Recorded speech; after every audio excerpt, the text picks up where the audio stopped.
Tonton video ini sampai selesai agar Anda tidak gagal paham.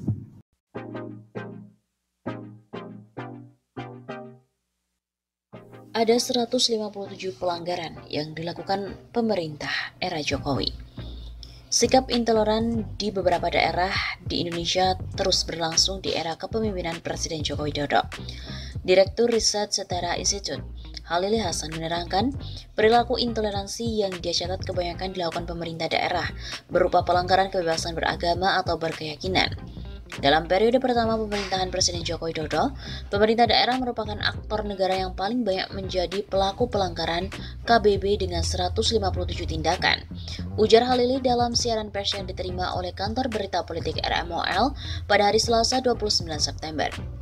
Ratusan tindak pelanggaran kebebasan beragama dan berkeyakinan atau KBB tersebut diantaranya dalam bentuk tindakan langsung atau violation by commission, peraturan intoleran dan diskriminatif atau violation by rule, maupun pembiaran yaitu violation by omission.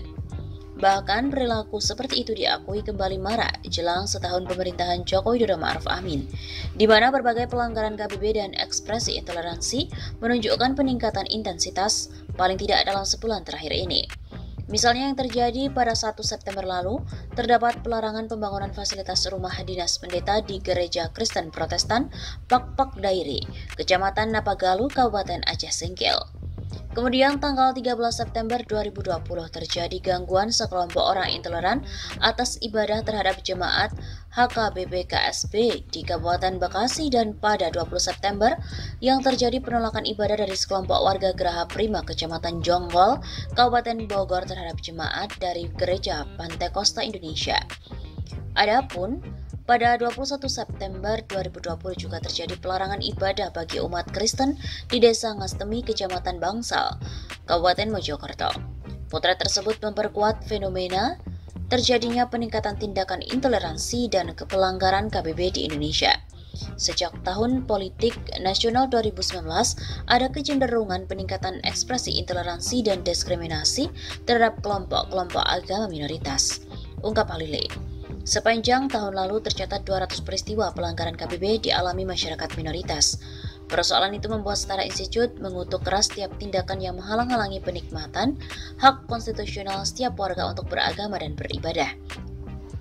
Tindakan demikian tidak dapat dibenarkan dan nyata-nyata melanggar hak konstitusional atas KBB yang dijamin oleh Undang-Undang Dasar 1945, khususnya pasal 28E ayat 1 dan 2, serta pasal 29 ayat 2 Undang-Undang 1945. Lebih lanjut, Halili juga menuntut pemerintah menghadirkan, menjamin dan melindungi hak konstitusional warga minoritas, khususnya untuk bebas berekspresi dan juga beribadah. Secara khusus, Setara Institute mendesak Menteri Dalam Negeri Tito Karnavian untuk mengambil tindakan yang memadahi, lebih progresif, dan sesuai dengan otoritas legal dan demokratik untuk menjamin tata kelola pemerintah daerah yang inklusif dan toleran terhadap kebinekaan. Dalam catatan Setara Institute sejak tahun 2007, salah satu persoalan terbesar intoleransi dan pelanggaran KBB di Indonesia terletak pada level negara.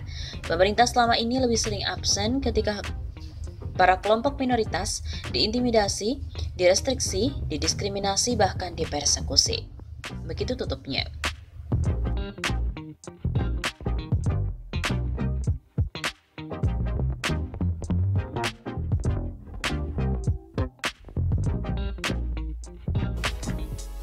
Harga BBM tidak turun.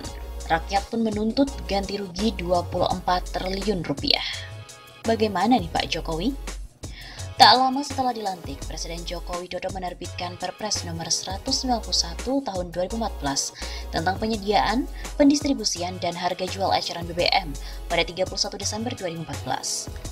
Perpres nomor 191 tahun 2014 kemudian direvisi dengan Perpres nomor 43 tahun 2018 guna menambah wilayah penjualan BBM, penugasan dari premium, dan kebijakan tentang penerimaan badan usaha setelah audit BPK.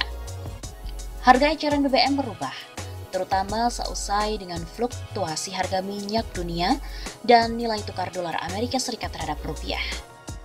Perpres nomor 191 tahun 2014 menjadi rujukan Kementerian ESDM, menetapkan formula harga eceran BBM secara rutin atau bulanan, berbentuk permen dan juga Cupman. Permen ISDM yang pernah terbit meliputi nomor 39 tahun 2014, nomor 4 tahun 2015, nomor 39 tahun 2015, nomor 27 tahun 2016, nomor 21 tahun 2018, nomor 34 tahun 2018, dan nomor 40 tahun 2018.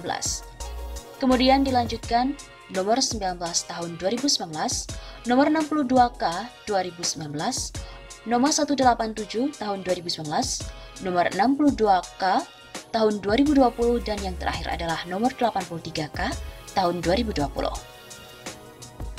Implementasi peraturan tadi tercermin pada harga BBM domestik yang berubah-ubah sesuai dengan fluktuasi harga minyak dunia. Misalnya, harga BBM RON 92 atau Pertamax per liter pada Mei 2015 adalah Rp9.600, turun menjadi Rp7.550 sesuai dengan peraturan nomor 4 tahun 2016. Kemudian naik lagi ke Rp8.400 sesuai dengan peraturan nomor 12 tahun 2017.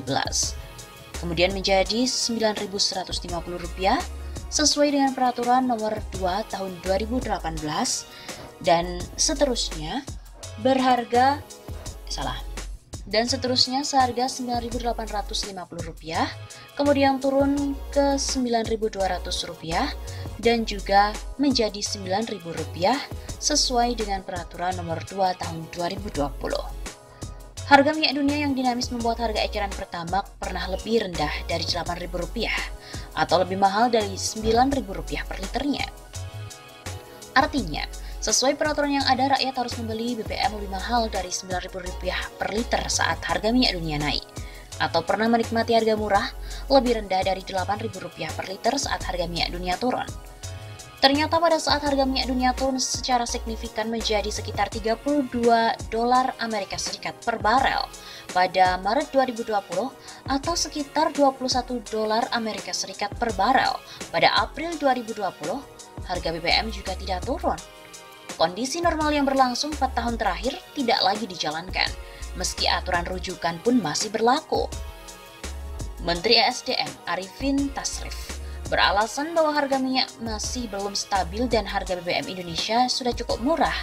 Sedangkan Dirut Pertamina Nike Widiawati mengatakan harga BBM tidak turun karena biaya crude domestik lebih mahal dibandingkan dengan impor. Sementara, Pertamina harus menyerap 100% produksi domestik, menjaga bisnis migas kondusif, mencegah PHK, menjaga operasi kilang, dan mengkompensasi penurunan konsumsi. Sementara,